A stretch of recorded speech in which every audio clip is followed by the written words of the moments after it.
The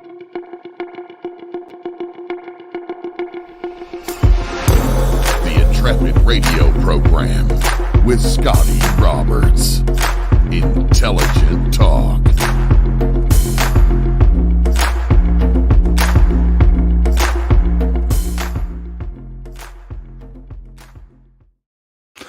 Well, hey, folks, welcome to the program. I'm Scotty Roberts, your host. This is my show, the Intrepid radio program, and we are right here on my YouTube channel. That's youtube.com/Scotty Roberts.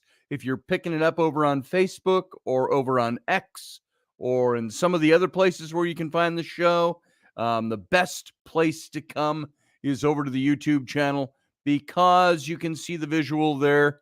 And you can also join the chat room. So come on over into the chat and join and share your thoughts on the show tonight and just chat with some of the other members of the Intrepid family. And that's it. I think we're going to roll into it pretty quickly tonight. Did you happen to see Joe Biden's challenge to Donald Trump? You can see that you got to give it to Biden and his handlers. At least they're trying to make some kind of a show of bravado. And I don't know if they are just operating from a misinformed deficit or a deficit that is one that is, what would you call it? Trying to come up from behind and trying to make sure that they can keep showing the American public that they've got something. Are they aware that they are as behind as they are? And I just saw a news report from a fairly, I think, reliable news source, Epoch Times, which talked about the fact that they were running neck and neck. Biden and Epoch Times is very even keeled. And so that surprised me. What surprises me is not that the polls go up and down because they do that all the time. What surprises me is that anybody is still polling positively for Joe Biden. So this tells me something about our country right now. You can have somebody in the office that is not doing a good job, that maybe it's a figurehead or a puppet head for certain causes, certain things that certain people like, that groups in our society like, that the news media prefers that slant, and they may not be doing the best job. They may be somebody who is like the current president has not got all his faculties working well, yet can still be neck and neck with somebody else. What does that tell you? Do people like the direction the country's taking right now? Are people happy with, we hear the Mr. Biden and we hear a lot of pundits on the left telling us the economy's great, that inflation is improving, that jobs are improving, but none of that is really true. Those are superficial figures. And I'm not an economist, so I can't dig into it the way that I've heard it described and read it described without doing that as a given topic for the night. I'm just going off the top of my head. So when you're seeing the way the country is right now, are you better off now than you were 4 years ago? As I think Reagan was one of the first ones I ever heard say that. Hi, Sarah Youssef. Over in the chat room. I saw you a few minutes ago, but I don't know. I haven't seen anybody else. There's a few people. There's a bunch of people out there. I can see numbers that nobody else can see, and but they're just not stepping into the chat room, and that's okay. If you don't want to come into the chat room, you don't have to. But if you want to come in, come on in. You can see Seraph is representative tonight of our chat room at the moment, and she doesn't bite. Very hard anyway. And so anyway, that was just a little icebreaker to ask you if you saw President Biden's challenge to former President Trump. And it wasn't really you notice Joe Biden, who pushed himself as being the great unifier and all that. I think maybe he's given that up because we've never seen him to actually be that. But the tone that he presented this in was not one that is he trying to match the tone of somebody like Trump, who is this kind of blue collar billionaire scrapper type of a guy. Is he trying to match that? Because Joe Biden came off as taunting as opposed to saying, let's do this debate. I am more than willing to do this debate, but the terms he wants is he wants to have it with no live audience, and he wants it to be the networks that he chooses to be the moderators, and he offered 2 dates. And I know Trump will probably come back and say, I'll do it anywhere, any way you want. But I could also see Trump coming back. I might come back in public as Joe Biden did and say, no, we'll do these debates the way they're always done. We'll do them with a neutral moderator, and we will do them with a public audience, with no teleprompters, no earpieces, and the standard practice. I'd say, yeah, I'll do it anytime, anywhere, but I think we need to abide by the same rules. Or in the worst case, we'll have a conservative moderator for one and a liberal moderator for the other. We could do it that way. I could see him, but you know what's going to happen? Trump will come back and say, no deal unless, we do this the way it's always done. And then, of course, the Biden camp will be able to say, see, I gave Trump 2 opportunities and he's too cowardly. He turned them down. That's the kind of spin. They won't throw in the details of why it might be turned down. And, of course, this is all speculative on my part. But this is the way I've seen the Biden administration work. This is the way I see politics work. So, hey, Sean Arvest, Senior, good to see you. Good evening. So, I don't know if you saw that. If you didn't see it, look it up. It's a short little thing. But you can see it took probably 15 takes for Biden to be able to deliver that message. Watch the cuts in the video. Look really close, and you can see it. But so Joe Biden has challenged Donald Trump to 2 he called it anytime, anywhere, but has offered up a couple of dates. So it'll be interesting to see what happens. Then he threw out a jibe to Trump at the end for his court dates, taunting him over his making fun of the fact that he's in court so much lately. So it's interesting. So, hey, everybody that's coming in, slow but sure. I did see Sarah and Sean. And Barbie D is here tonight, and Randall Flagg, and Niall from Ireland. Good to see you all as you're all starting to filter in this evening.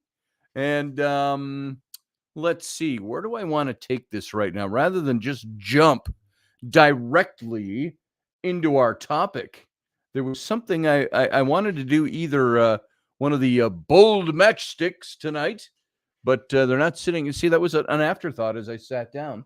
And I didn't pull it out thinking it was sitting right here. But my desk has become a wreck. And it's not, it's not I have to qualify that. I'm not super disorganized. I'm a neatnik. I like things to be where they're supposed to be. But tonight I'm looking and I'm not seeing those. So I must have, oh, wait, here they are. They're just pushed way back underneath my monitor. I've got one of those big flat screen monitors, that pivots on the little arm in the back, and you can shove stuff under there. So that's where they were. Let's do one of these because we haven't done one for a long time. This is Spark Courage. And this is a way for me not only to be extemporaneous, to pull out a topic, talk about it for a couple of minutes, but to hopefully offer you one of 50 ways to be bold, as the package says. And we found these at a garage sale a couple of years ago. And you open it up and it's got all these faux matchsticks in it. For those of you who have not seen me do these before. There it is. There's the matchstick side. And printed on these are different ways to be bold. So let's look at this and see if there's anything we haven't hit over the 2 years we've kind of drawn randomly out of this thing. Let's just pull one out. I don't know which one it is. Let's find out. Do I need my glasses to read it? I just might. Unless I hold it up. Let's see. Can you read that? No, it's... Oh, there it is. It's upside down. Let's do it this way. All right. 50 ways to be bold. Here's one of them. You all have an inner critic. Train yours to give constructive feedback. All right. According to this, we all have inner critics. I've got an inner critic.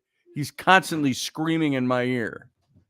Our inner critics, we have to train ours to give us, what kind of message did it say on here? It says constructive feedback. How do you train yourself to give you constructive feedback, especially when our inner critics, they're the ones that are the most damning of the actions that we take, unless we're some kind of weird narcissist that does not have our own inner critic going all the time. That's something we all have, and we can all be pretty negative. And I have my child who is ranging back and forth, who obviously has forgotten something I've told her every night the last 5 years, that when I do radio, please don't just interrupt. But what can I do for you? You need a what? A tuner for like ukuleles and guitars and stuff. A ukulele tuner? I don't have a ukulele tuner. I don't play ukulele. Mom said that guitar tuners work for ukuleles. Yeah, you can use a guitar tuner, one of the little electric ones. I think Flynn may have taken it for his guitar upstairs. Yeah, thanks for interrupting, though. I love you. Good night. So, you see, I can be on a business call, and I've told my children when I'm on business calls, do not interrupt. And they'll come in, they'll just stand there or there. Right here, she was standing with her chin on top of my computer screen, her face right over there, just staring at me after walking all around her room thing and sneezing and making noise, trying to get my attention. I'm trying to ignore her because I'm doing this show for you guys. And what do I get? My child continues to do it. I pay no attention to my inner critic, says Barbie D. Yeah, they're just a critic. Just write them off. So according to this, the way to build your own boldness is tweak your inner critic a little bit, either like Barbie D does, ignore him or her, or tweak it for constructive criticism. So yeah, you can criticize me, myself, but don't over criticize myself. Be more constructive about the things we do, because we tend to tear ourselves down pretty easily. And the other night when we spoke about bullying and the kind of bullying that's out there, and that seems like a grade school to a middle school to a high school type of thing, talking about bullying. But that all started with me trying to look up adult bullying. What do adults go through when they get bullied? And so we bully ourselves an awful lot. You've heard that we can be our own worst critics. I tend to be my own worst critic. So much so that I developed a bit of a perfectionist edge about certain things that I undertake. When I do art, I want it to be a certain way. And I'll go back over and over and over again. When I write, I do the same thing. I go over it and over it and over it again.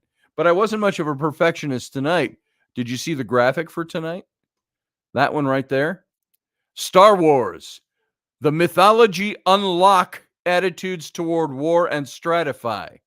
That makes no flippin' sense, does it? It's supposed to be the mythology unlocks attitudes toward war and strategy. And it comes from a much longer thought, which is in the description, about the way, especially in America, that's why the red, white, and blue and all that behind the word Star Wars, how that topic has affected the way we conduct military strategy in this country and different types of strategy and so on. But going back to being our own worst critic, tweak that so you're not constantly criticizing yourself. Now, criticizing yourself isn't the same as maybe a little self-examination. There's many times that I'll go in and I'll go, why did I do that? What's my motivation for this? What's my motivation for that? How should I be acting?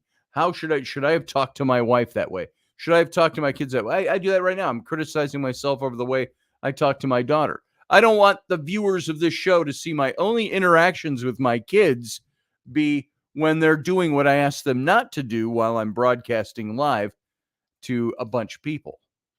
So, but that's when they do it. The little one here, I had her sitting in this chair right over here earlier today because she came down and wanted me to take her to the store to buy a mouse, a live mouse, a squeak, squeak, cat's going to eat me mouse, because it's her friend's birthday party on Saturday and she wanted to get her a mouse. I said, well, it's only Wednesday. What are we going to do with this mouse for 2 days, 2.5 days? Well, we can keep it. And, I said, look, we don't have any place to put it right now. If you want to get your friend a mouse, we'll maybe go pick one up. They're always there at the pet store. We'll go pick up a mouse before we take you over to the party. And I said, are her parents okay with giving her a live rodent? Is different than, I don't know, buying her a widget of some kind that 9-year-olds like. And she's fine with it, and her parents are.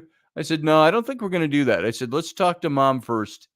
And I said, I think we're going to reserve that for Saturday morning before we take you to the party, if that's what we do at all. And she huffed off and was all mad.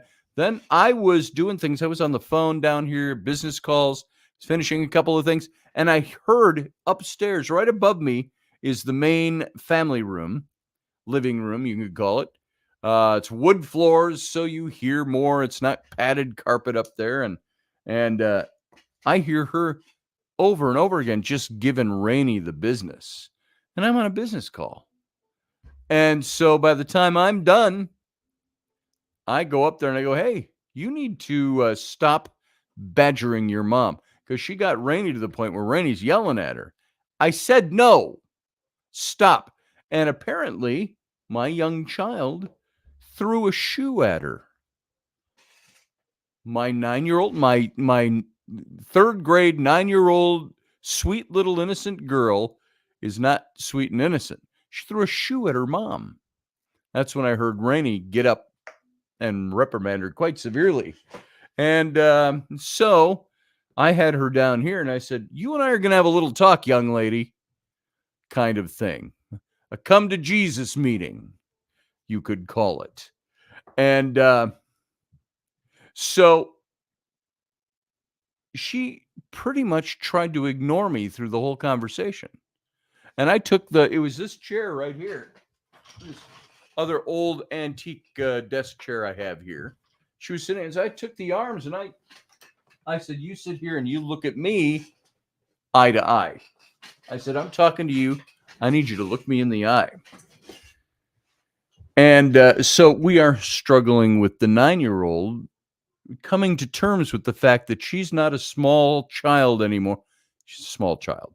She's not a tiny child. She's not a toddler. She's not and she is learning some very harsh realities that you don't get everything you want. And you'd have thought she'd have learned that a long time ago. But and I try to keep it to a minimum when I'm on air. Maybe that's why she does things she does. She takes advantage of that.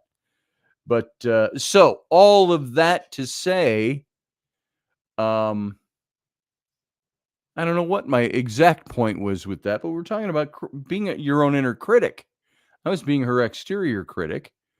Oh, I was saying I criticized myself for the way I talked to my daughter a few hours ago, right down here. Oh, did I do that? Did I say the wrong thing? Did I use the wrong tone? I thought my tone was very good. It was stern and it was daddy and but it was not, oh, what can I do to coddle you and placate you?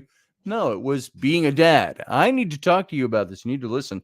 And at the same time, while I'm doing that with her, trying to make sure I'm keeping that in the simplest of terms. So I'm not convoluting it the way I'd talk to a college kid or an adult. So when she left, she was pretty quiet. She got the point.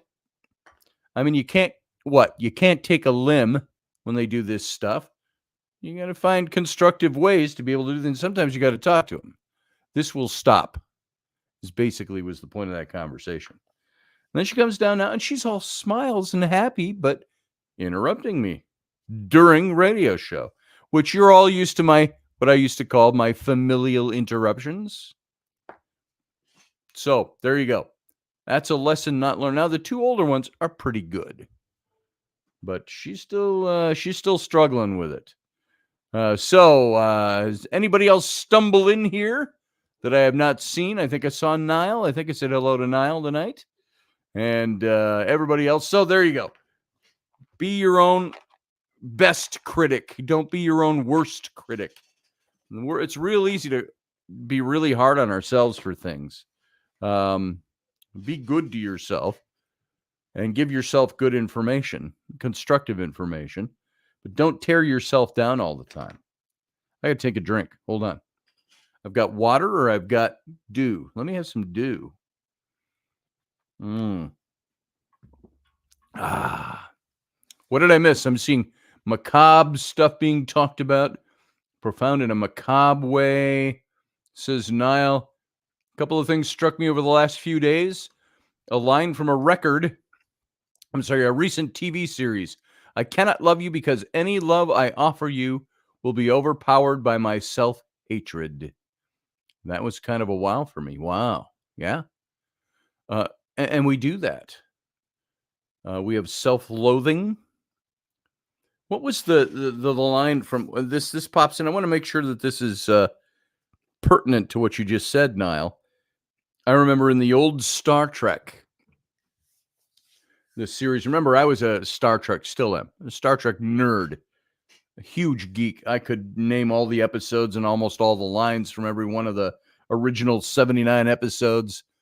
And there was the episode, This Side of Paradise, where they landed on this planet to save this colony that, according to all their readings, was being bombarded by rays from their sun or something.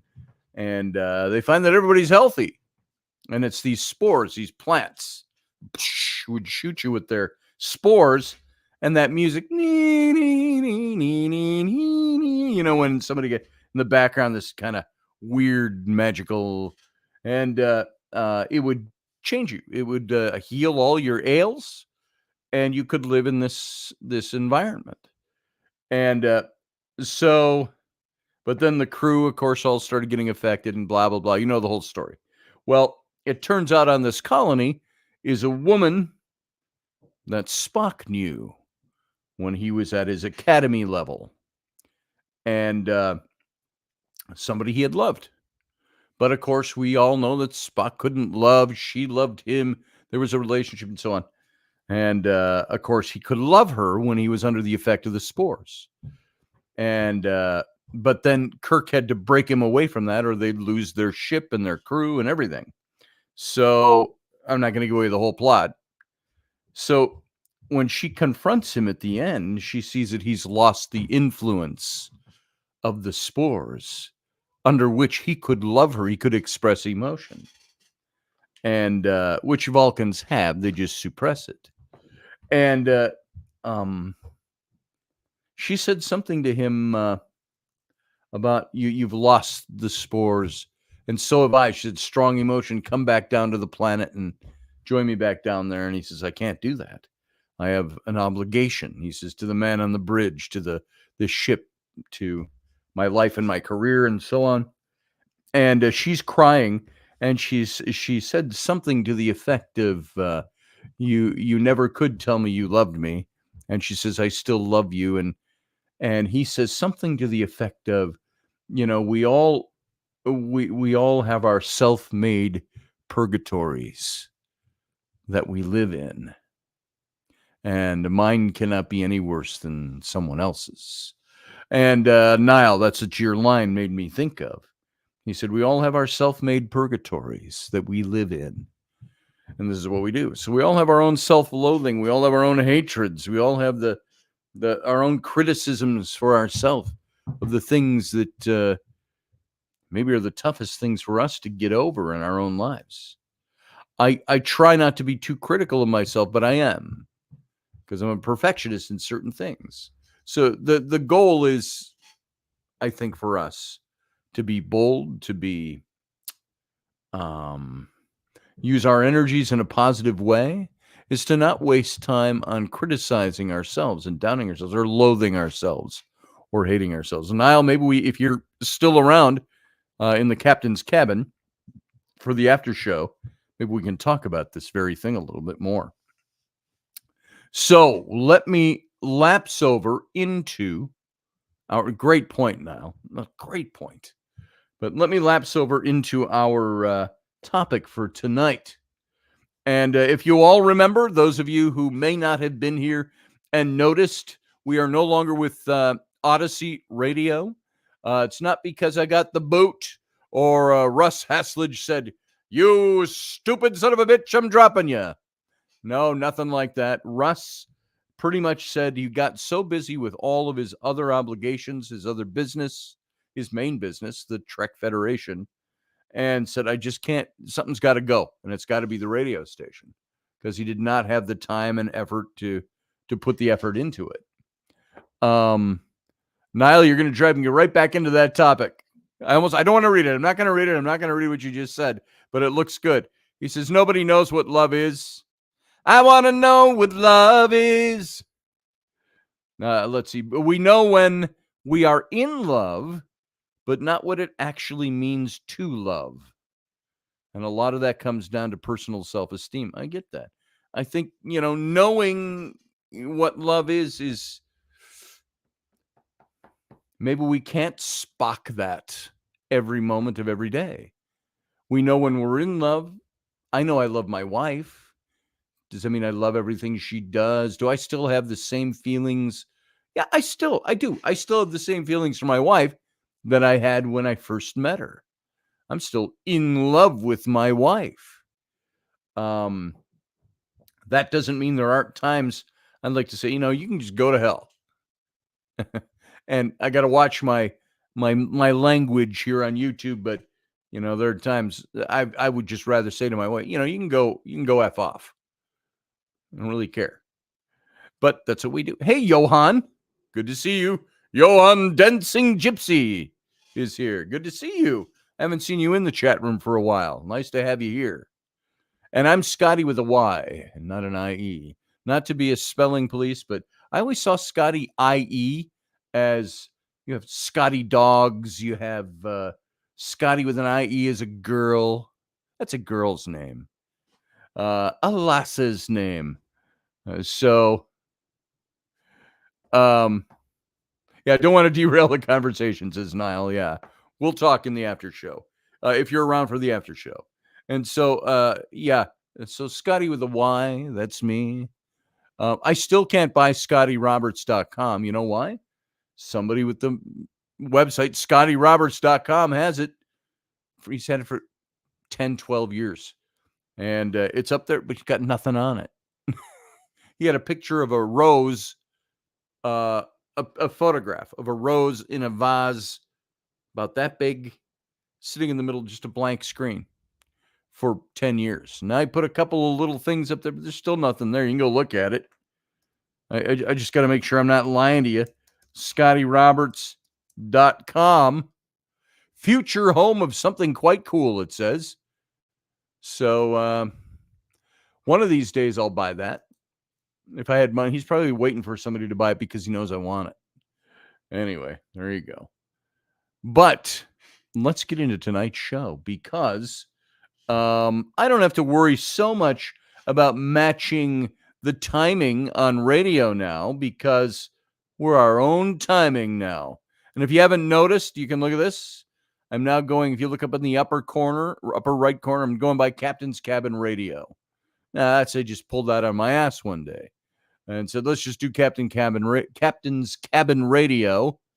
just to have structure to what we're doing. And we'll get some more structure coming up pretty quick as soon as we can. But for right now, this is how we're doing this. We'll see where it goes. Steph says, you get too much, you get too high. Well, that's right, Steph. I don't know what you're referring to, but that's a pretty universal principle. You get too much, you get too high. And there it is. On love. And she's got all kinds of hearts after it. So tonight, I wanted to start looking at this because there's two books. First of all, this is one I'm sure you're familiar with. Joseph Campbell's The Hero with 1,000 Faces. Phenomenal book. He wrote this in 1949, and it is still one of the quintessential books on psychology and mythology. And it says here, let me put on my readers.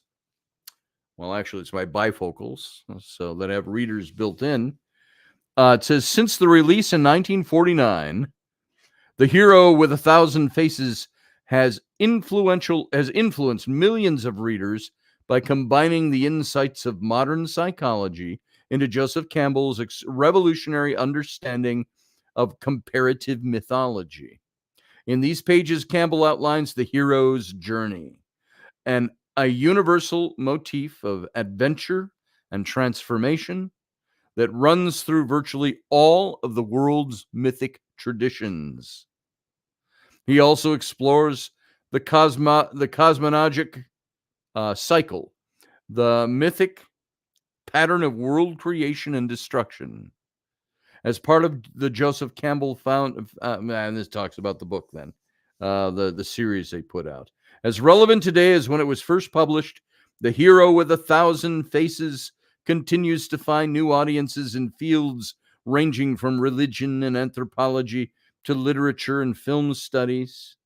The book has also profoundly influential creative artists, including authors, songwriters, game designers, and filmmakers, and continues to inspire all those interested in the inherent human need to tell stories.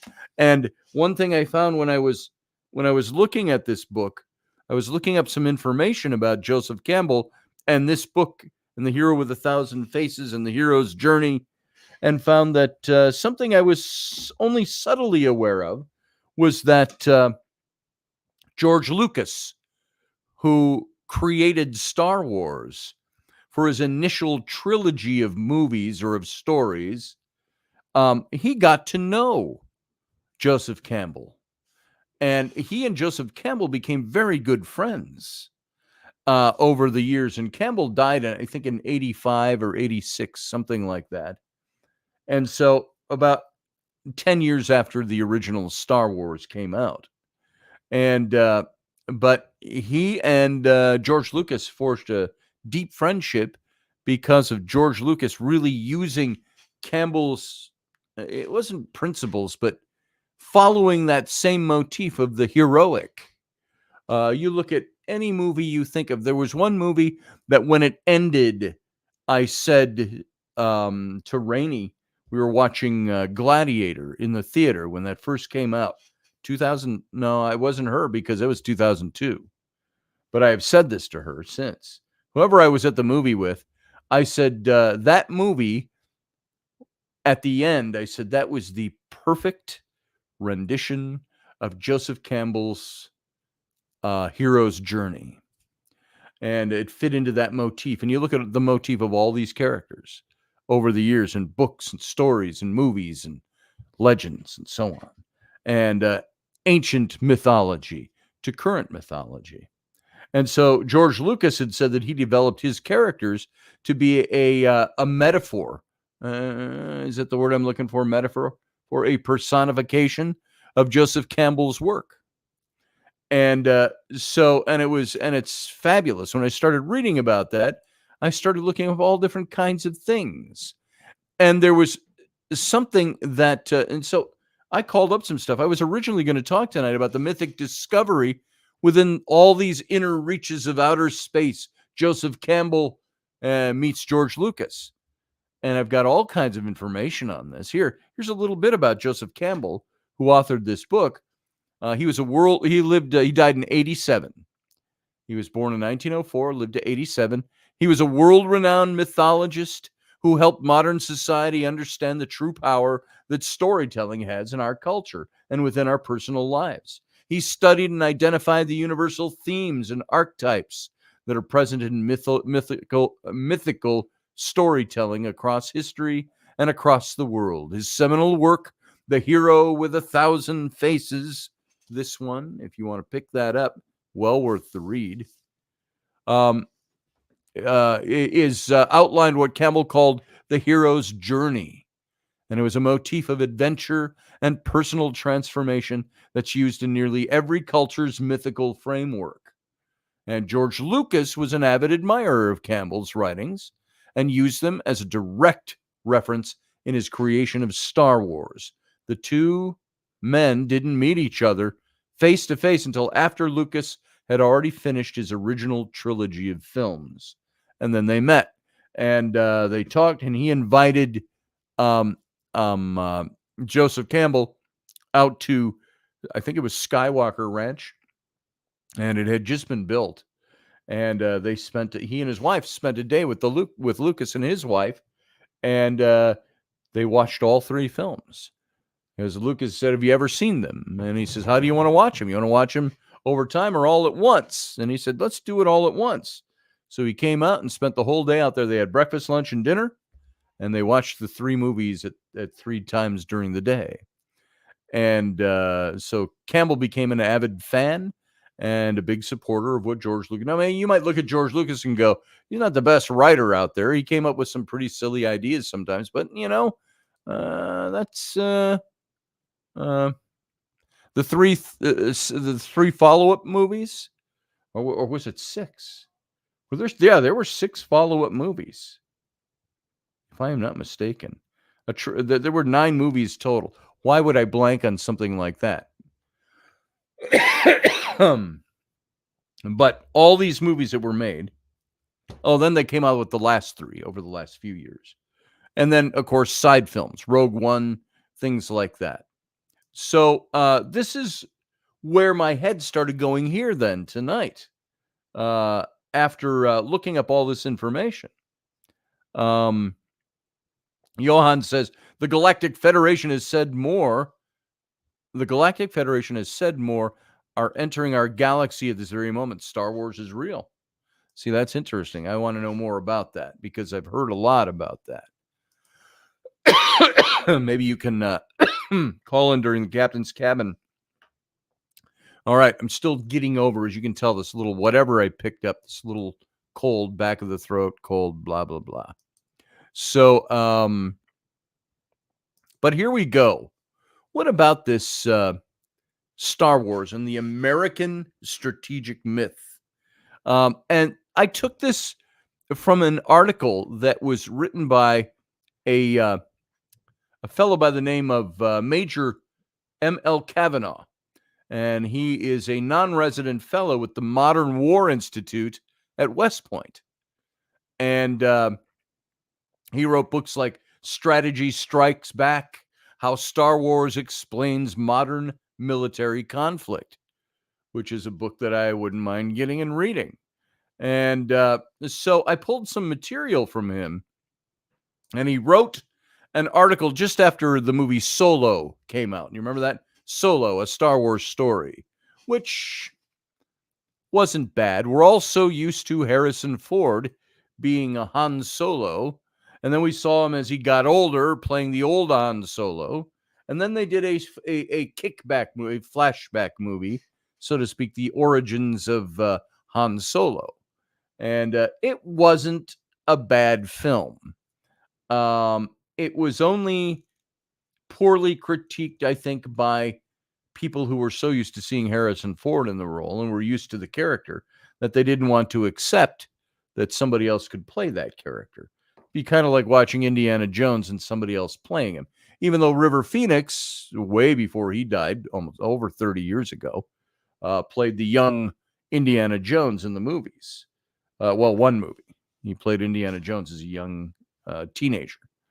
But so considering the generational range and cultural reach, Star Wars might be the most, now you might have conflict with me over this, but it might be the most important story about war since Thucydides wrote the Peloponnesian War, and thousands of years ago.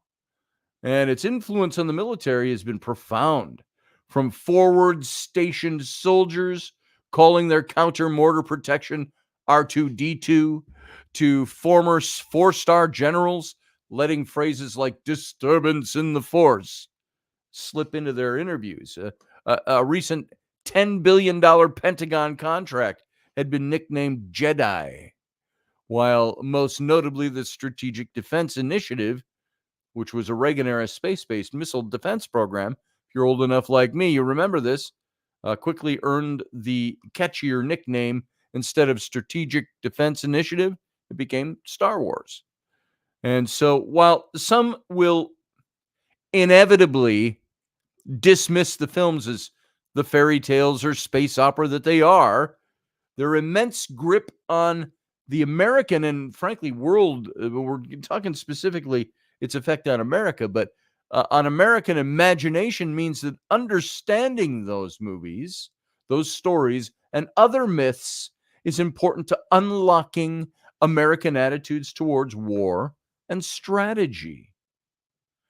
And so a guy named Yuval Noah Harari wrote a very influential book, which frankly, or not frankly, it's not the word, which actually I am in the midst of reading right now. It's called Sapiens, A Brief History of Humankind. And here's a little bit about this book. It drew my attention, and I picked this book up just a few weeks ago. And I started reading it. And it's from a renowned historian, comes a groundbreaking narrative of humanity's creation and evolution. A #1 international bestseller that explores the ways in which biology and history have defined us and enhanced our understanding of what it means to be human. 100,000 years ago, at least 6 different species of humans inhabited the earth. Yet today, there's only one, Homo sapiens. So what happened to the others? And what may happen to us? This is what his book is about. Most books about the history of humanity pursue either this historical or a biological approach, but Dr. Yuval Noah Harari breaks the mold with this highly original book that begins about 70,000 years ago with the, you think of the great James Michener novels, Michener, however you say it, like Centennial, The Founding of Colorado, a novel that's that thick. Or what are some of the other books like that were written? Stonehenge was one. I think that was written by Michener as well. Again, about that thick. And it's those it's those books that are eventually made into miniseries or movies that take you through generations of a family in order to tell the story. I think one really good one was Pillars of the Earth by not Michener, I can't think of his name. Pillars of the Earth was a fantastic novel, about that thick. Did the same thing. It was about the building of a cathedral in England. But this is what this book does. It begins 70,000 years ago with the appearance of modern cognition, and from examining the role evolving humans have played that evolving humans have played in the global ecosystem to charting the rise of empires. This book, Sapiens, integrates history and science to reconsider accepted narratives, connect past developments with contemporary concerns, and examine specific events within the context of target ideas. So, and the book also compels us to look ahead, because over the last few decades, humans have begun to bend laws of natural selection that have governed life for the past 4 billion years. And we're acquiring the ability to design not only the world around us, but also ourselves to a certain extent. where is this leading us as a race? And what do we want to become? So it's a provocative book. This is the book that I'm referring to here in talking about this whole Star Wars and the American system. So in that influential book I just mentioned, he notes that humanity's rise is rooted in common mythologies. And according to Joseph Campbell, myths are stories about the wisdom of life that have this sociological function. I hate blurring my syllables. Sociological. We say social. Sociological, we call it. Maybe that's a okay way to say it. But that's like me listening to somebody, and there's an ad that drives me nuts when I'm driving in the car, and it's a radio, and the woman talks about going out to buy a hamburger.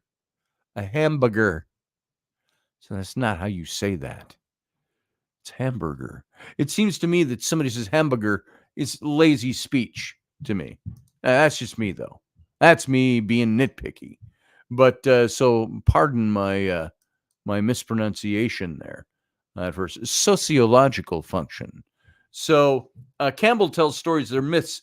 Myths are stories about the wisdom of life that have a sociological function in that they often validate a certain social order to humanity. They also can serve a pedagogical purpose to teach us better ways to live. That's the great heroic mythology will teach you a better way to do something, or at least it's putting forward the suggestion that what's being done here is a better approach, a better way to do things. Thank you, Johan. Not nitpicky. Yeah, there it is. So I got to take a drink. My mouth is all like, I feel like I have dandelion seeds in my mouth. Not the little hard-shelled seeds. I'm talking about little fluffy ones that blow all around. So the Star Wars storyline covers a lot of ground in service to myth.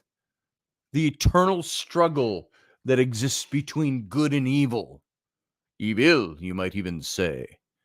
Embodied on screen by the dark-sided Sith, the Empire, and the First Order versus the Force-wielding Jedi. The Republic and the Rebellion. Each subplot plays out in this long reel, R-E-E-L, like a long reel film, a long reel war. And at least indirectly is influenced by the way Americans think about real war. There's an historian out there, William McNeill. He once argued that such myths are the basis of human society. This, he claimed, is because such stories, based on faith more than fact, are thought by the masses to be true and are then acted on whenever circumstances suggest or require common response as humanity's substitute for instinct. And McNeill reminded readers of the seemingly illogical British 1940 stand against the Germans because they knew, quote unquote, they knew from school book history that in European wars, their country lost all the early battles and always won the last one. So this faith, together with a strong sense of the general righteousness of their cause and fear of what defeat would bring should they lose, made it possible for them to persist in waging war until myth became fact once more in 1945 and the end of the Third Reich and Hitler's Germany. So now, nearly, what are we? We're 85 years out from the end of that war or more. What is that from? I just did it the other day. It was 85, isn't it? 1945 to 2025 would be 80 years. So, yeah, I did that right. That's 80 years. So we're 79 years out from the end of World War II. And such myths persist on the American side of the Atlantic. There's at least 3 American strategic myths present and pervasive in the post-Cold War era that run in parallel with several in the Star Wars series. which, if held on to, is going to harm the nation and warp American strategic culture, given that such myths are accepted narratives that often underpin a nation's strategic culture. By the way, you look at Star Wars. Tell me, in Darth Vader, when he first appeared on the screen, and the Empire, how they did not represent a specific mimicking of the Nazi regime. That was deliberate. So, with some recommended alternatives, here are the 3 myths that need to go the way of the Death Star, suddenly and violently into the vacuum of space. Here's 3 of them that are affected and need to go away. This American view in mythology. Number 1, technology wins wars. Now, it's hard to believe now, but there was a time in the 1990s and early 2000s when the military trotted out techno-optimist buzzwords so plentiful you'd have thought they were dreamed up in Silicon Valley.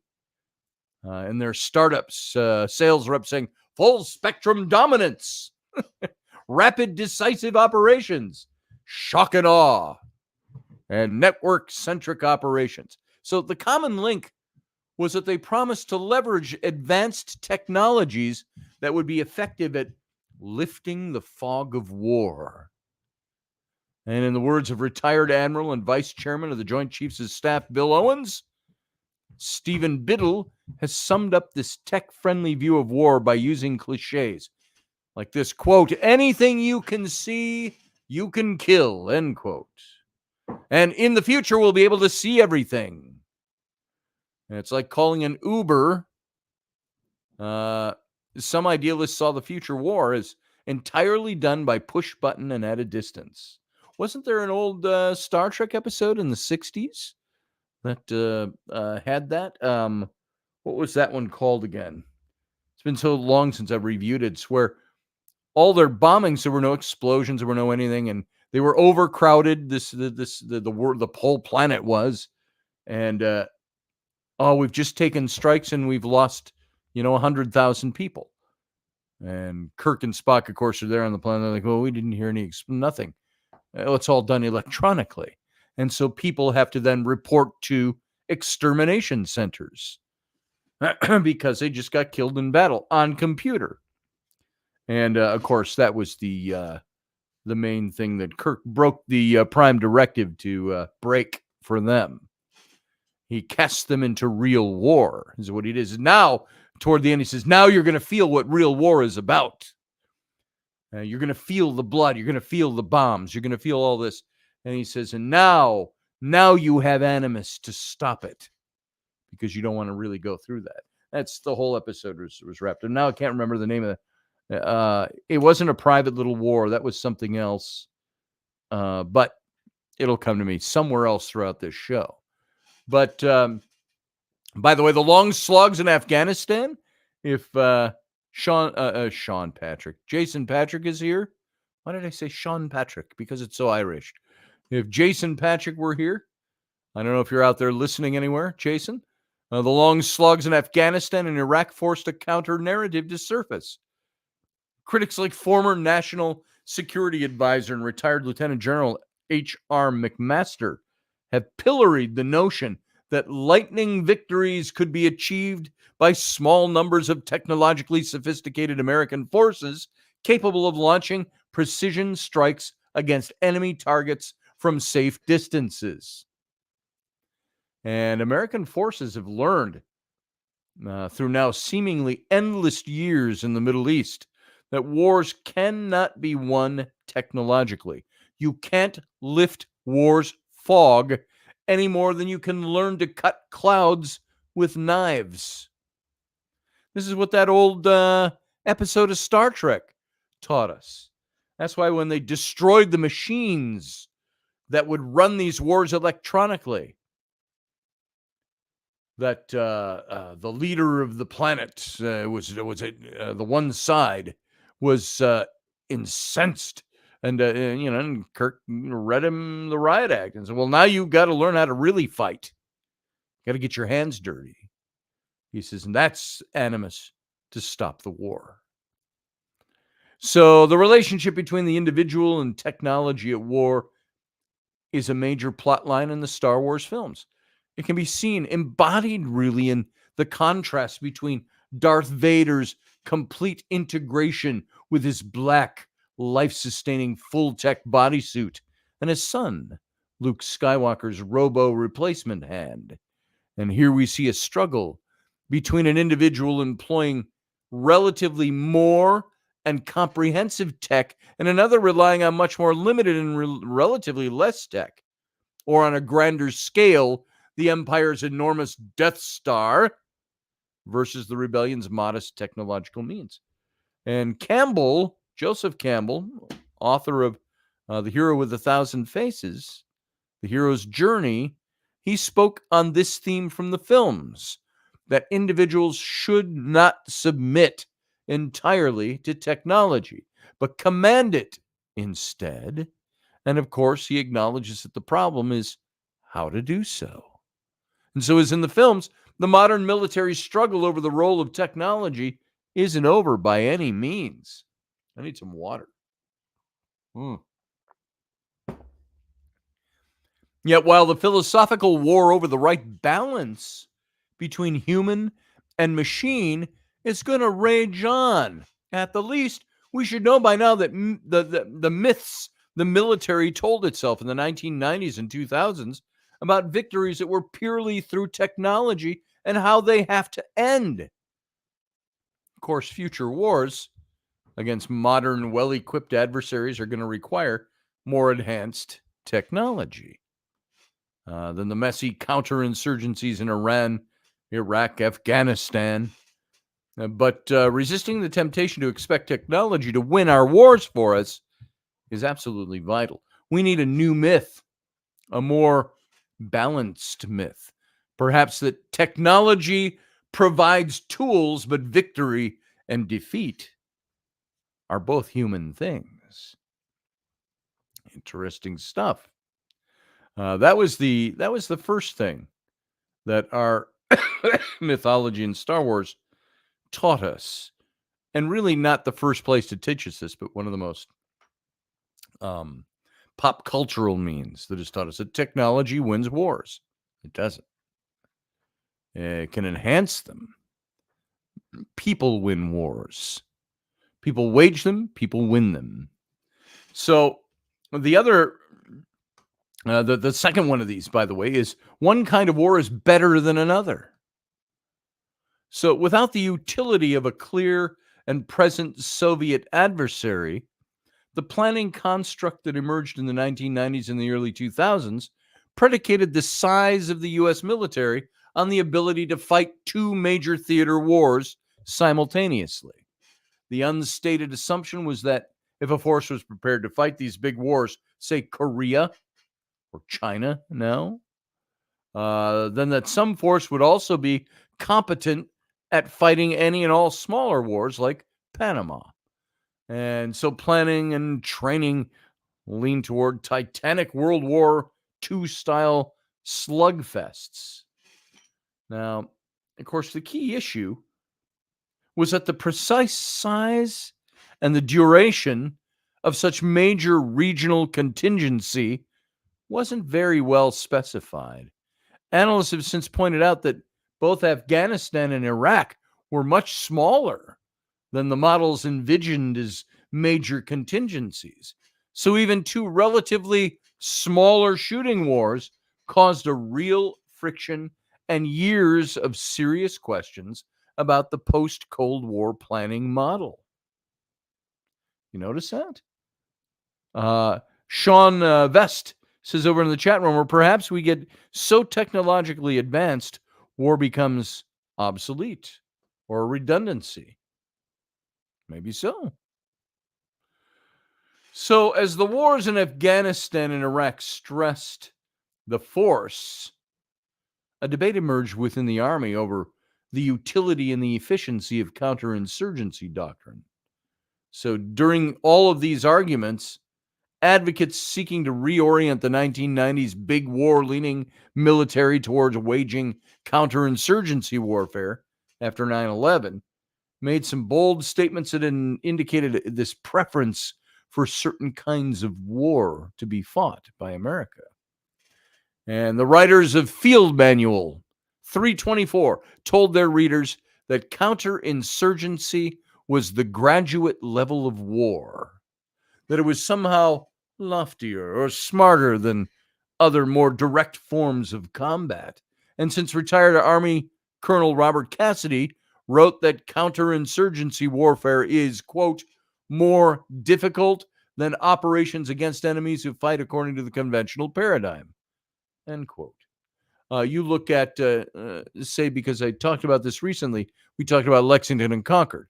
April 19th was the 249th anniversary, whatever it was, of Lexington and Concord, where the shot heard round the world was fired, and it launched the American Revolution.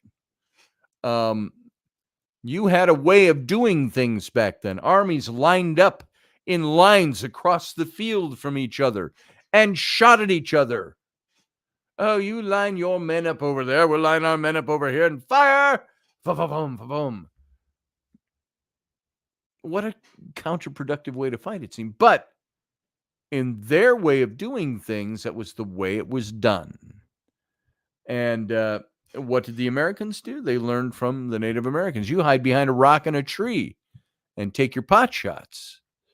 And so it was this guerrilla warfare that the British Army was introduced to, that counterinsurgency.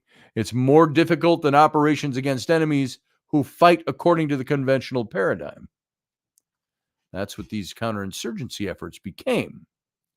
So while this long-term planning doesn't force certain choices, military and strategic practitioners should cringe at the claim that one form of war is somehow harder or preferred over another. By the way, I see you out there, Niall. Hang on a few minutes, and I'll bring you in. See, it's already 10:05. That's what happens when I don't have to cut off at a certain time. I can just keep going. So hang on. So the Star Wars saga shows us this failing, this long-term planning does enforce certain choices. Military and strategic practitioners should cringe at that claim that one form of war is somehow harder and preferred over another. Yoda, in leading the Jedi Council, wrongly put his faith in the minuscule Jedi Order to keep peace in the Republic. And by admitting only rare-blooded individuals, the Jedi were so constrained in terms of numbers that they were destined to be useful only in niche scenarios, like small unit special operations teams.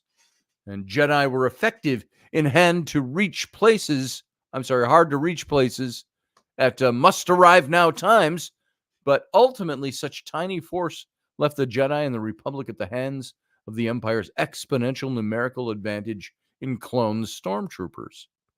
So wars are like natural disasters. Some rare and immensely destructive, others more common.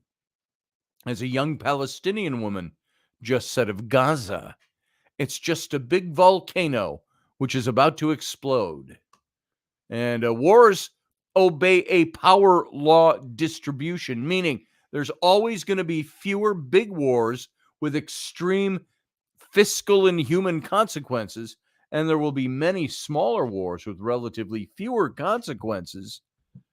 And Louis Fry Richardson's work from just after the Second World War demonstrated this a long time ago. Thus, we know there's an ongoing chance we may see some large wars in our lifetimes, and that a great deal more small-scale wars are going to erupt during that time, and that we can't predict with precision when and which kind will occur on our watch. And so instead of pushing or pulling toward bigger or smaller wars, the much better guiding myth or narrative we tell ourselves is that all wars, no matter the size and type, may have to be fought and must always be won. The third thing is unrivaled American economic strength equals perpetual military dominance. It's a myth. Long unstated but always present in the post-Cold War years is the notion that the great American wealth means unparalleled military strength. The economic foundations of military power, in the words of Edward Meade Earle, meant that as long as the American economy stays on top, so will its military. And this story's been told for at least a generation. Since I was in high school, I heard this. And you know what? Right now, we are still one of the richest nations in the world, but our military is suffering. So it's changing. In 2010, it was noted that China barely spent 1/5 as much on defense as the United States, and that the gap between American defense spending and that of its adversaries was enormous. In 1986, U.S. military spending was only 60% as high as that of its adversaries, taken as a group. Today, America spends more than 2.5 times as much as does the group of potential adversary states, including Russia and China. This means that if the United States were to cut its spending in half today, it would still be spending more than its current and political adversaries. And the balance would still be twice as favorable as during the Cold War. So it's been said before, but in 2018, it appears the American edge started to dwindle, might be vanishing, and is soon going to vanish completely. Jaska Munk and Roberto Stefan recently wrote in Foreign Affairs that countries rated not free by Freedom House have risen to 33% of global income, up from 12% just 30 years ago, which is as high as it was during the gathering storm decade of the 1930s. And they write, as a result, the world is now approaching a striking milestone. Within the next 5 years, the share of global income held by countries considered not free states, such as China, Russia, Saudi Arabia, will surpass the share held by Western liberal democracies. And in the span of a quarter century, liberal democracies have gone from and I'm not talking conservative liberal the way we define politics. Liberal democracies have gone from a position of economic strength to a position of unprecedented economic weakness. So is the United States ready to fight in a war where we aren't the richest on the battlefield?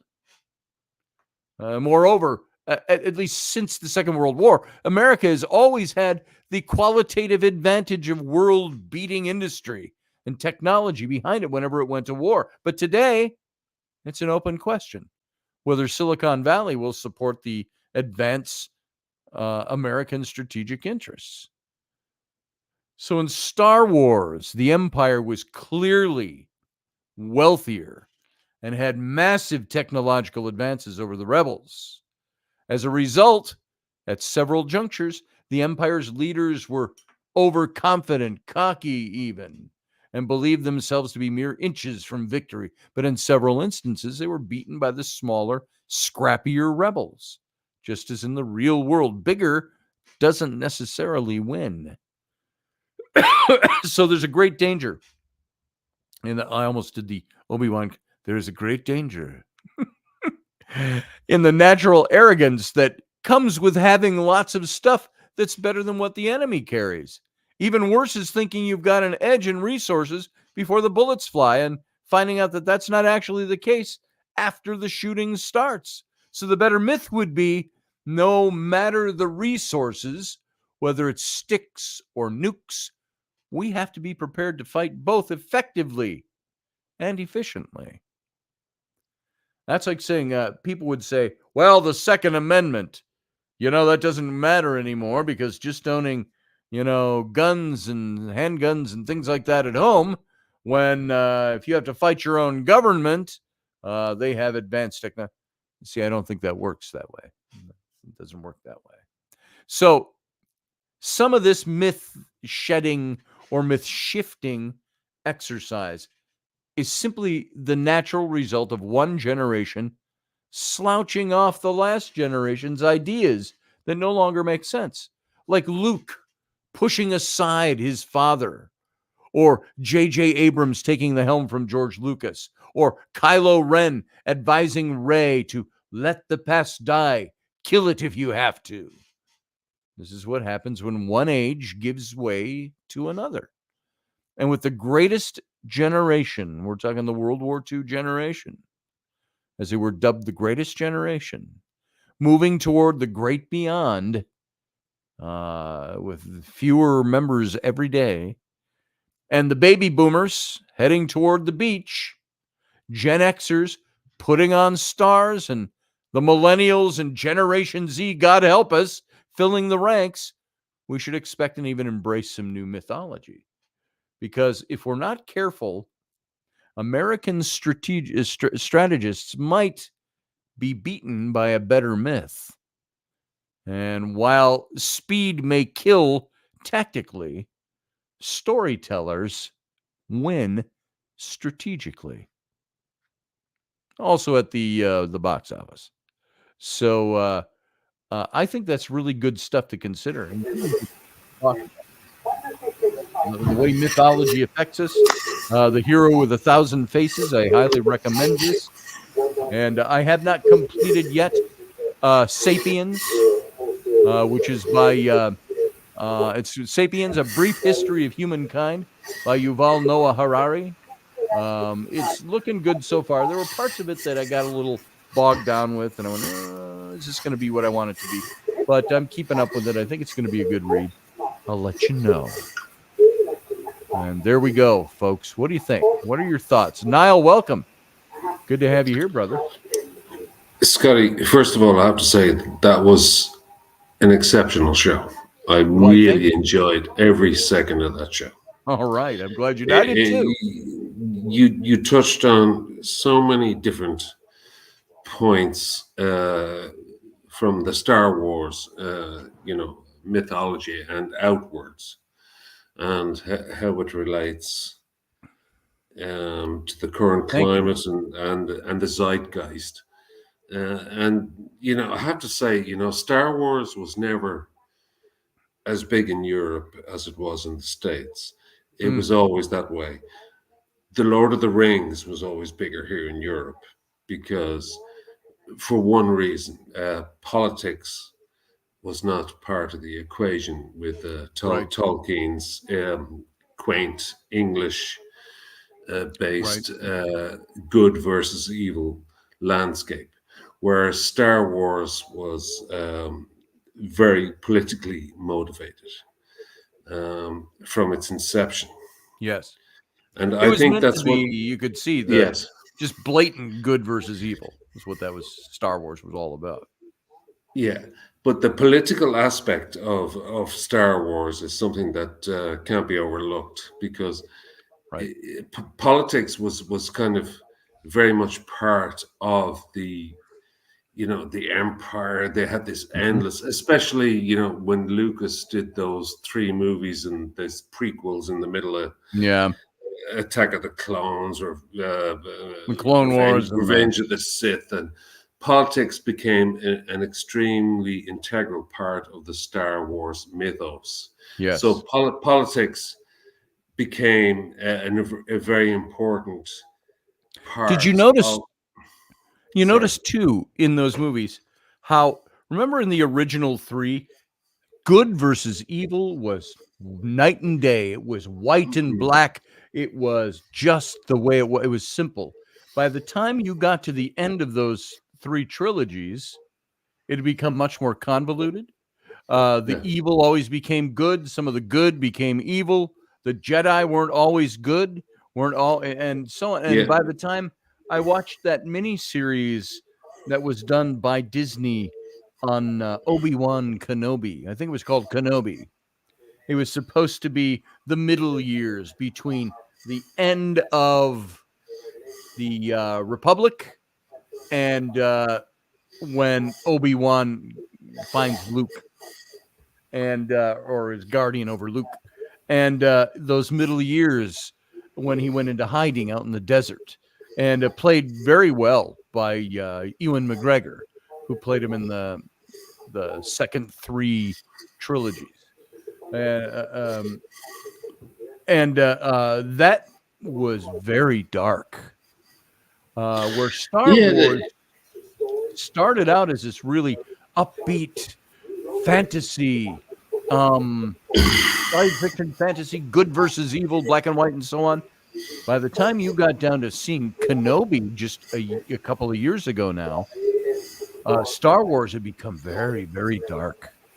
And yeah, we had lost the evil of Darth Vader, which in the 1970s and the early 80s, Darth Vader was pretty evil for his times that most movies were made. In this Kenobi series, and we lost that over the years. So, well, Darth Vader isn't as evil anymore because we saw him become a real person, a conflicted person. And by the end of the first trilogy, he does love and care for his son, and that's what wins the day. Lucas had once said, if I could name the first trilogy, he says it would be entitled. All three movies would be the rise, fall, and redemption of Anakin Skywalker. And this is how he saw it from a bunch. Maybe it was the first two trilogies. But in that Kenobi series, which was, I think, 8 episodes, they laid out a really dark universe with Darth Vader was about as dark a character as you'd ever want to see on film, and darker than he'd ever been. So I think that perhaps it's very intriguing listening to you talking about Star Wars, because the machinations of the Star Wars universe, which you know much more than I do. I haven't really followed Star Trek. I know more than Star Wars. I got to tell you. Yeah. Well, I know that. Thank you, Barbie D. I think that what happened with Star Wars, I think over the years and its various offshoots and stuff like that, is that politics, faith, and good versus evil were kind of divided up, and they could be manipulated in some way, Yes. and so the machinations of politics became very much part of the Star Wars universe. Yeah. So we had Yes. betrayal, lies, kind of backstabbing influences, from the political perspective, especially in those 3 movies that Lucas made in the 90s, was it? Yeah, the Attack of the Clones, Revenge of the Sith, and Yep. the Phantom Menace. Politics was very, very much integral to that whole landscape of Star Wars, and I think that was a deliberate move. I'm not sure what company was involved at that stage. There's been so many Star Wars movies and stuff like that. I haven't been following them over the years, but I remember being struck by how political and how much political dialogue went into those 3 1 second. movies. Thank you, Hurt Valve. I don't always get to the cough button. Sorry about that. See, I have to go like this. There we go. Cough button. Cough button. Yeah, that's good. Yeah. So I think that politics with the Americans really struck a nerve. And I think that those middle movies were made, kind of on either side of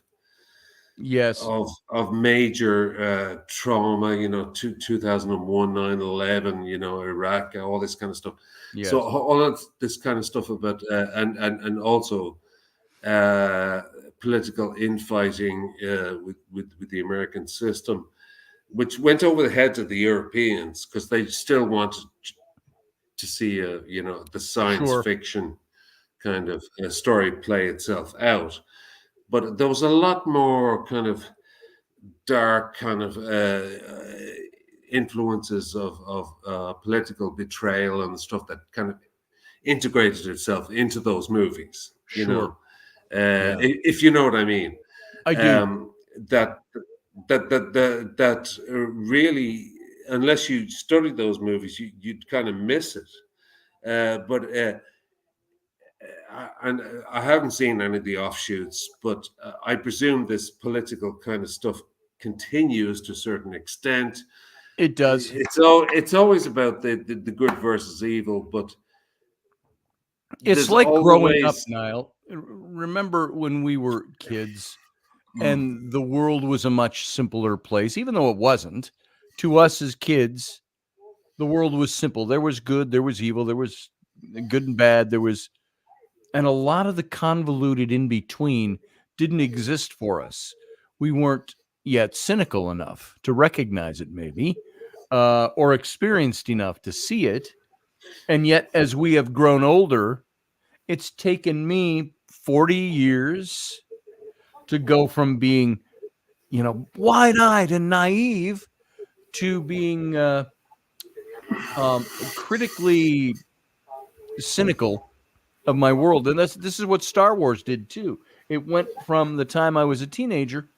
I was 17 when Star Wars came out.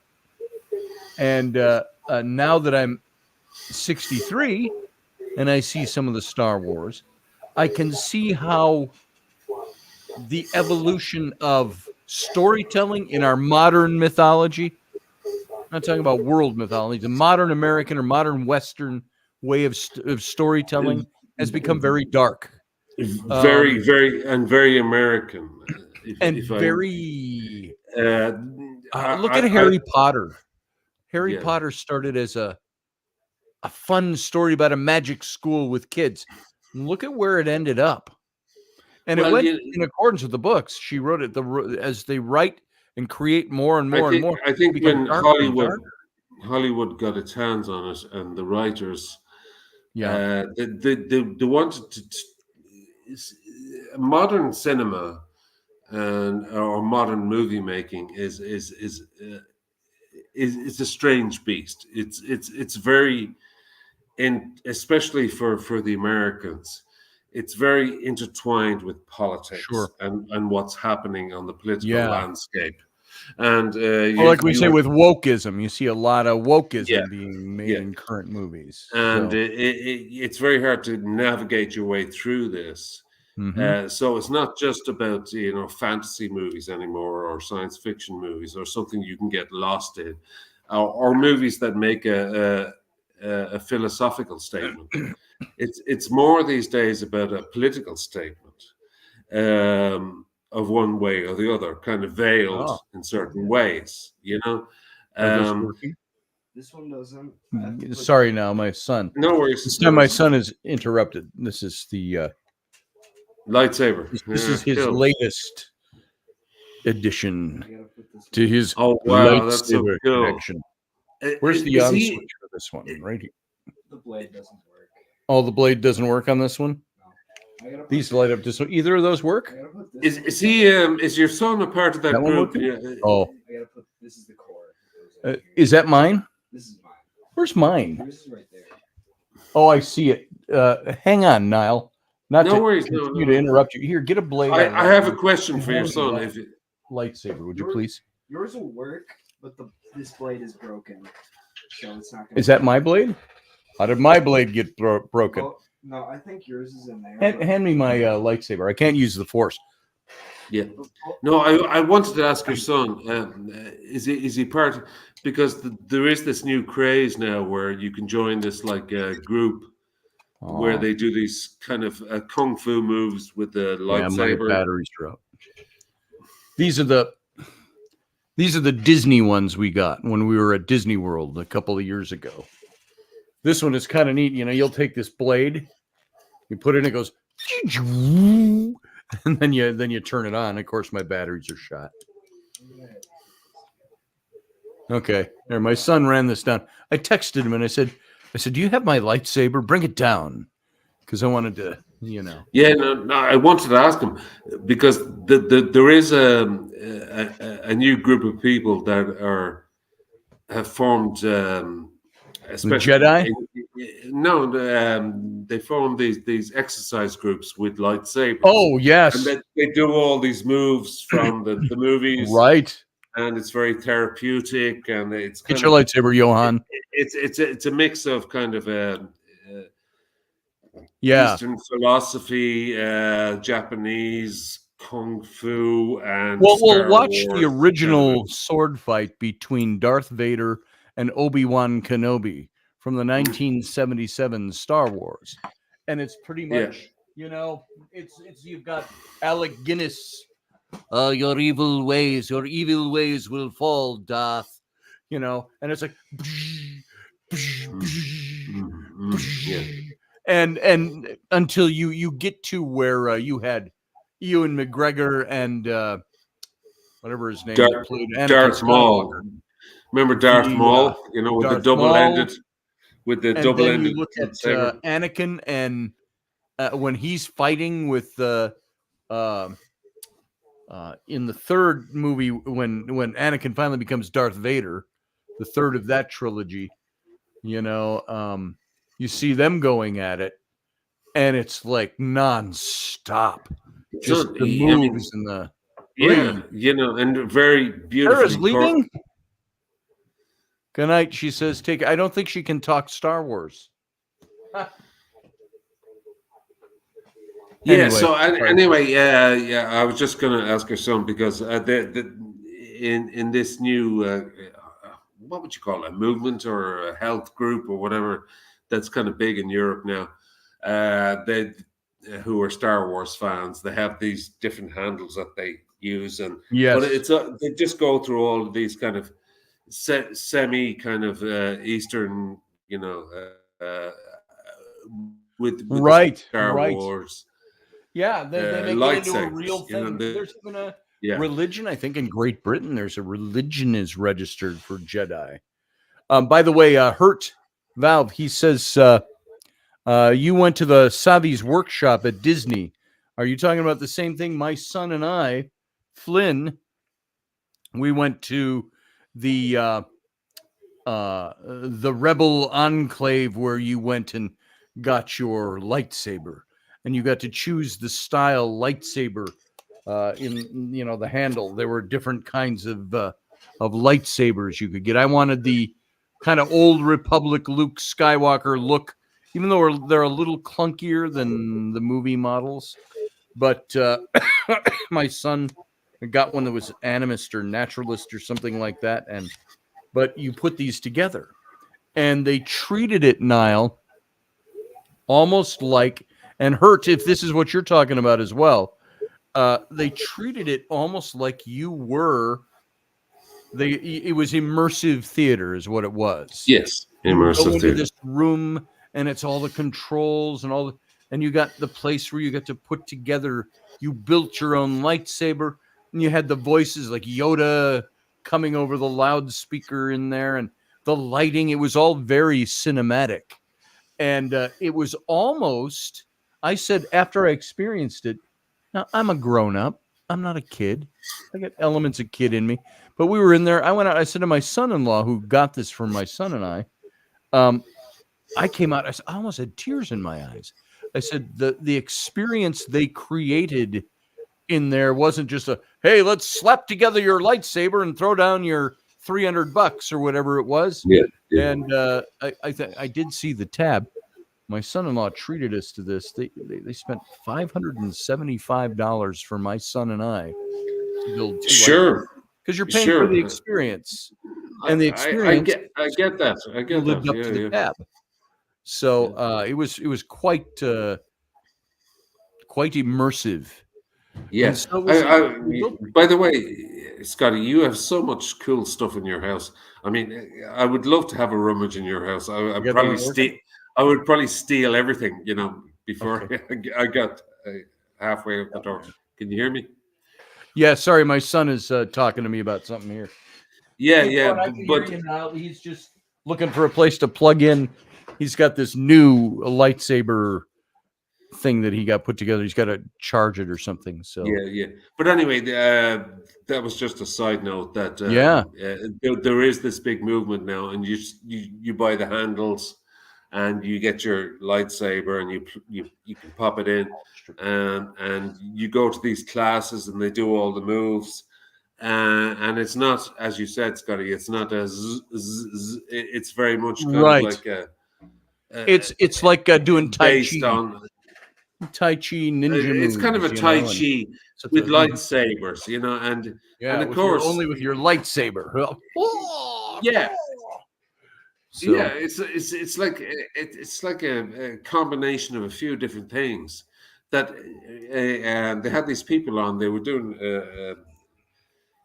a show about it, and they were like experimenting, and they were like, it doesn't matter. It's the lightsaber is representative of this, and it's representative of that, and it attracts people who are obviously fans of the Star Wars movie, because obviously they're making shitloads of money off the handles, because the handles. That's why I was gonna ask your son, because you can pay like anything from 50 euro to 500 euro for the handle, and then you just shove the lightsaber in, and so exactly.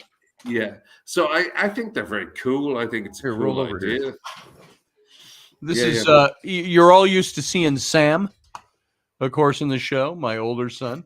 This is my younger boy, Flynn Roberts. And I if I haven't told you, just a very short story for his name.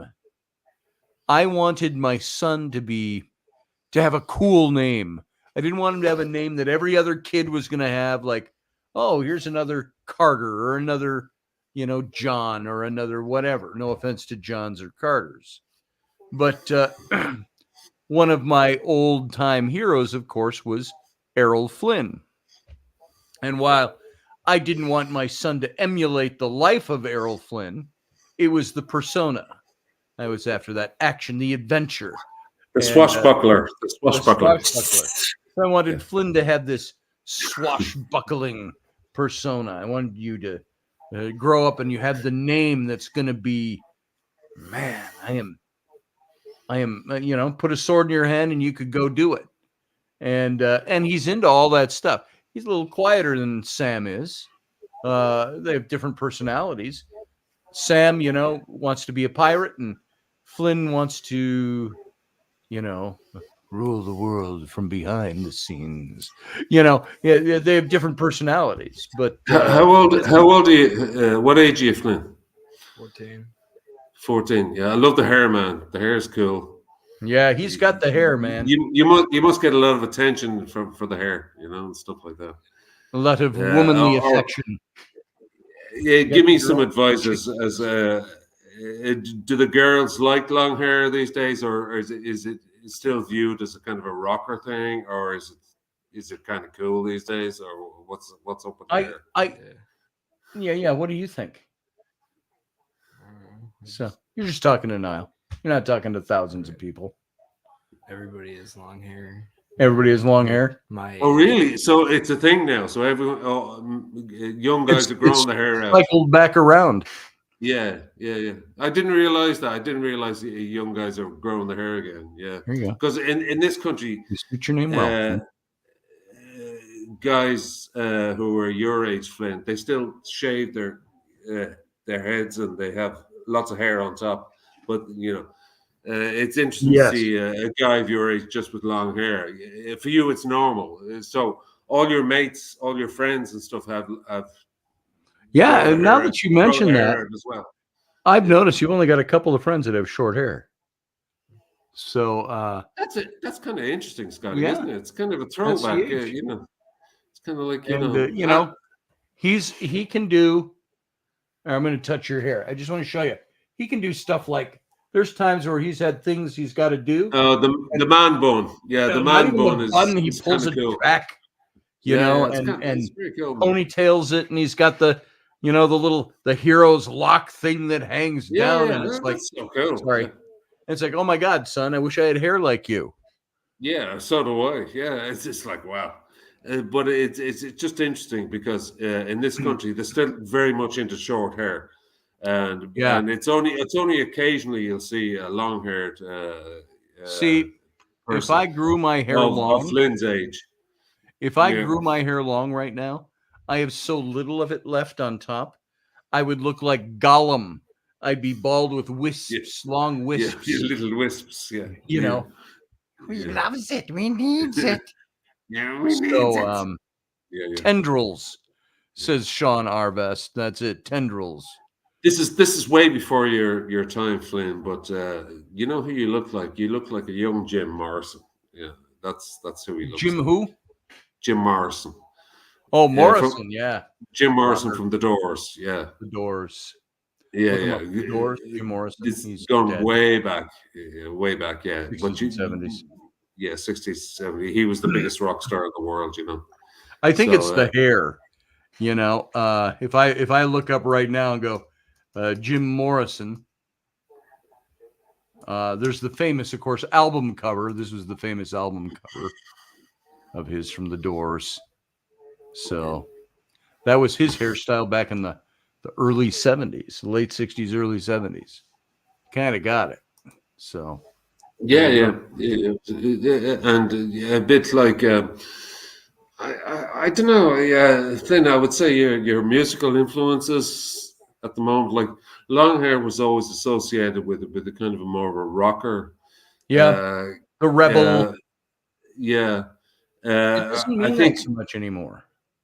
not so much. No, so I think it's more identity rather than musical following.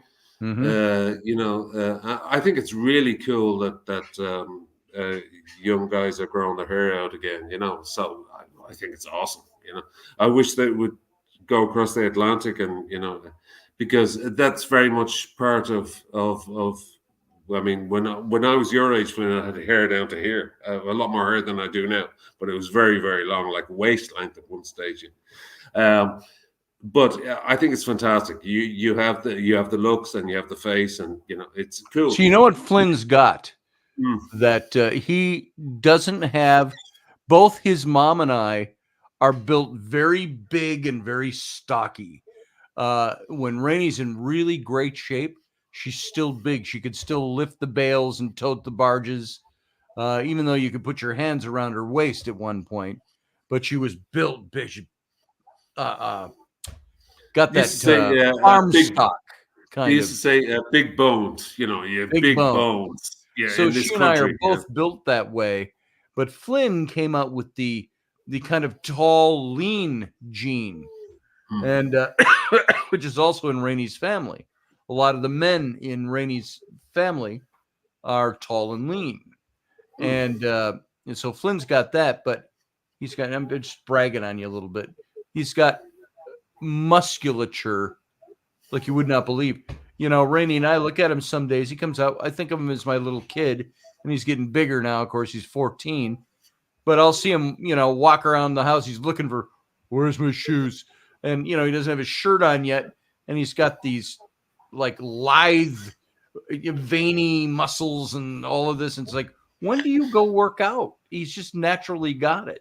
He's a wrestler and a track star and all of that stuff. And he's got I can definitely see his mother in his face. But definitely. Anyway, I hate to talk about you, Flynn, like you're not in the room, but we're talking about you, so I'm sorry about that. I don't want to embarrass you or anything like that, but it's great to see you. You're really cool looking guy. And I pulled him into this. It's not his natural inclination. Yeah. Hey, Dad, I'm sure me on the show. I'm sure he's sitting. I'm sure Flynn is sitting here going, "What are these two old farts talking about?" Just get me out of here. I'm not sure, but good to see you, he's got a sword collection like this one up in his room. Oh yeah, he's got a couple of crisscross swords and a battle axe and some. I mean, not that we're not talking the cheap stuff. He's got some good replicas up there. He's got some good stuff. Yeah. I mean, as I said, I was saying to you earlier on before Flynn came back in, is that I would love to have a rummage around your house because I would say it'd be fascinating. The amount of weapons I would find and really cool stuff, from the past. Right. I think it would be amazing, especially the weapons. I mean, wow. Yeah. I mean, from your Renaissance days, Yeah. Flynn, thanks for being here, Sean, by the way. Good night, Sean. You have a good night. Have a good 4 a.m. rise and shine. Flynn, are you into the Renaissance stuff as well? Any interest in what your dad did? Yeah. You do, yeah. So you'd like to do some of that stuff as well, like recreations and that's cool. Yeah, his brother Sam took him out to the festival the last couple of years, and he gets all Awesome. dressed up, and we're talking about all of us doing a big pirate thing this next season if we can muster it up. So it's starting to get late. We should be working on that already in the season if we were going to do it this August, but one of these days we'll get it done. So anyway, you're free to go if you want. I just wanted you to say hi since you brought down the lightsabers. And It's probably charged. oh, let's see. Bring it over if it's charged up. He had to charge his new one. His sister's. This is the one your sister's got, or you bought it? So I can't remember. His sister's load him up with this stuff, which is kind of nice. Well, it's a double-bladed one, but the other side is broken. Okay. Let's see.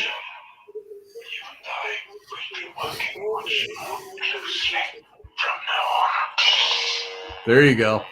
Oh man, that's the real Get deal. that overhead light, would you? This thing is cool.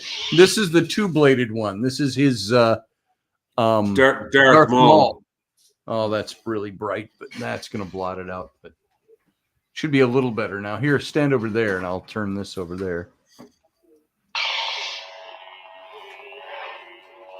Oh, that's wild. That's wild. That's the red one. And you can't see how bright that is. Let's see. Oh, there's the green. Jeez. It has a color wheel.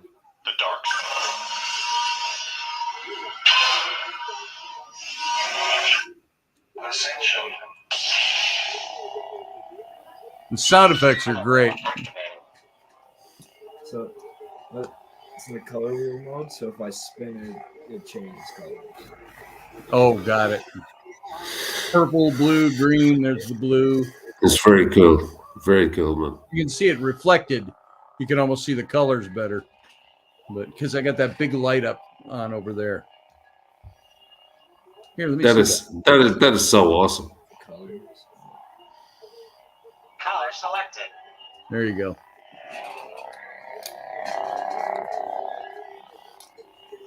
Now that's pretty cool. And I love the electric charge sound, like the roar that's there, you know, that kind of electric Yeah. charge. Yeah. Set through the. Oh yeah. If Wow. you hit it. So that's pretty cool, son. You can die. Good for nothing. That's really awesome, Flynn. I have to say, if I had something like that at your age, I would have been like, wow. Oh God, yeah. This is like I said with my Star Trek props. If we had those when I was a little kid, Yeah. that would have been amazing. If we had the phasers back then, you know. Yeah. It's the light on it where it flickers. Yeah. You can't really see it on. Oh, okay. The camera here doesn't pick that lighting up very well. See, it turns it white. It glows the color. No, I can see on it. camera. It's fantastic. It's actually solid red or solid green.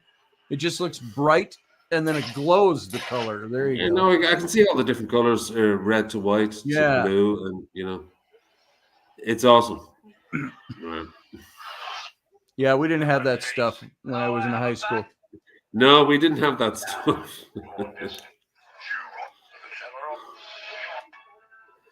It's got sound bits in it too, voice, and So all as you can hear. all the voices are the different colors and sounds. Yeah. Serenity, the champion. Wow. And it's fast now too. They didn't used to be that way. Second, the teacher, whispers of What's that one? It's a custom one. So it's pretty neat. It came with this one. Pretty neat stuff, Flynn. I've never seen it. I've never seen anything like that. That is the coolest shit ever. It's It really crazy. is. What's the I outfit mean- that makes those? website. Yeah. It's called Saber Forge. Saber Forge, Wow. known as. There's a bunch of different ones. Yeah. Would you go hit my overhead again, please, son? Anyway, so that's that. That's fun stuff. Well, yeah, we're still So- on theme. We're still on theme, which is strange. Right, right. Star Wars, peripherally. Yes. Yeah, but wow, that was very informative. Wow, Thanks, son. I can't believe they're making lightsabers like that now. Wow, I know. It's crazy. Even It's this crazy. one, my Disney one, which is clunky compared to that one. There's no batteries in this right now, but what's neat is you can open these up and it's got the interior crystal chambers and you can buy the different crystals to put into them and stuff. When we were down at Disney, my son-in-law walked around with Flynn quite a bit and got him his genuine Jedi robe, not one of those cheap $29 knockoffs you can buy online. He got him like the real thing, the Jedi robe and the leather belt to hang his stuff on and all the different cells to put in these for the different colors. And I mean, just amazing. They went serious nuts. business. It's serious business. Yeah, It really is. I had no idea. To be honest with you, It's crazy. I actually thought that Star Wars in Flynn's generation would have been Who'd have thunk? obsolete at this stage. But I suppose with all the Thank spin-offs you, like Johan. the Mandalorian and all these different spin-off shows, that I know. You wouldn't have thought it. So yeah. So anyway. it's kept it very much up to date, But yeah. yeah. But anyway, I suppose we've got over our time now. So, but anyway, We're not over time, but we'll wrap it here pretty quick. Yeah, that's Jedi's fine. are real. Jedi's are real, yeah. No, I think we were talking about, the political aspects of Star Wars, but that's probably something for another day. But it's kind of the military, strategic, and all that. So yeah. A very interesting show, though, Scotty. Really enjoyed it. Thank you. I bookmarked the that author that you mentioned. Yes. Because I want to check that are out. you talking about Joseph Campbell or Joseph Campbell? Harari? Yeah. Harari, who wrote *Sapiens*, is also no, Joseph Campbell. Yeah, Joseph. But Campbell. that's his collected works. Yeah. Yes. Would you describe him as a folklorist or a philosopher? Or he's a philosopher and a psychologist, is the way he comes across. But he writes. He's a mythologist, and a mythologist. Yeah, I'll go down to the library tomorrow. I might have to ask them though, because they have different sections in the library. I'll ask them if they have any Joseph Campbell, because I'd be interested in reading some of his work. Yeah, for sure. But he doesn't seem to fit into a category, really. I like to, whenever I look at a book like this, I like to see what the author said in the very beginning. So just the opening paragraph of his book, prologue, The Monomyth, Myth and Dream. Whether we listen with aloof amusement to the dreamlike mumbo-jumbo of some red-eyed witch doctor of the Congo, or read with cultivated rapture thin translations from the sonnets of the mystic Lao Tzu, now and again crack the hard nutshell of an argument of Aquinas, or catch suddenly the shining meaning of a bizarre Eskimo fairy tale, it will always be the one shape-shifting, yes, yet marvelously constant story that we find, together with the challengingly persistent suggestion of more remaining to be experienced than will ever be known or told. That's his opening paragraph. That's precisely why I think I'd say he's a philosopher first and foremost, and a social commentator. Listen, before I go, Scotty, yes. I'll do this live on air. Do you remember those couple of images that I sent you of the anomaly in the night sky that were taken by Shawnee? The ring and the Einstein's ring or something it's called? Well, you had a theory that it might be something like that. I've had those analysed, and there is definitely a triangular shape within the Oh, latter image. Shawnee has agreed maybe to come on the show and describe exactly that would be fun. how that happened and how he took those shots. For me, they are the most compelling UAP shots I've ever seen because Nice. no, I've done this through amateurs, but some of them are serious amateurs who have Sure. serious equipment, and they're like, "Wow, this cannot be explained by anything." Right. Pulse, NASA pulse rockets or whatever it is, and there is a shape in there, the resolution, So maybe it's time for a UAP show, That and might Shawnee be. has agreed. Shawnee has agreed to come on and discuss those I am particular not the images. foremost. I'm not knowledgeable enough on UFOs, UAPs, and so those are always the things that I like to leave to good guests, which I haven't had a Yeah, good guest in years on this show because yeah. we haven't So broadcast yeah, in a and format where and we had guests. And So, and you know the gentleman, you designed his logos and stuff a few years ago oh, at this stage, but Wolf and Hammer, what's his name again? Shawnee Momini from Tennessee. Yes. Yeah, Yes, he took those images. His company is Wolf and Hammer. He did the Wolf wolf and with the Hammer. hammer. Yes, Yeah, yeah. I remember But designing his logo. I think a good UOP show, and you will have tons of guests because Barrow will be here straight away. Because he's Yes, getting yes. straight into that.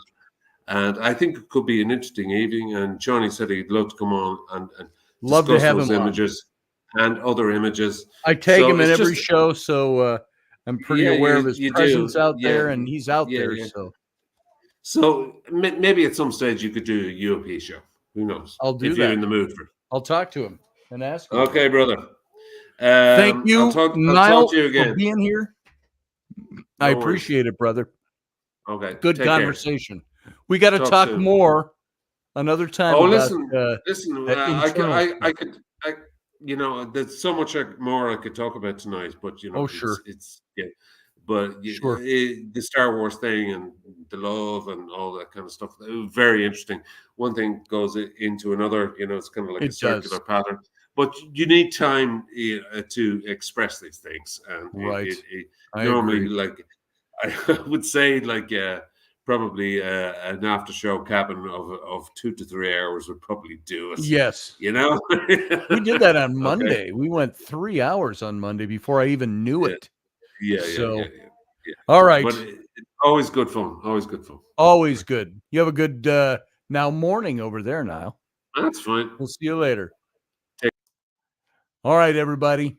That's it. That's pretty much it. We're going to wrap it. I want to thank you for being here. Now, we noticed we never even got to putting up our proscenium arch, which looks like that in tonight's show. So I don't even think I need to apologize for that. I just didn't do it. So there we go. We're wrapping it now. It's the end of the show. I appreciate you being here and giving me your time. If you are not a member of this channel, click the join button and find out a way that you can be a member and support the channel. Go over to my Patreon page, and for $4 a month, you can support this, the stuff I do here too. So that's when we are ad free. So we are fully self-supported and listener supported. So thank you for everything you do. Thank you for your presence. Thanks for being here. And so for now, we got to get out of here. And we will see you next time. Live long and prosper.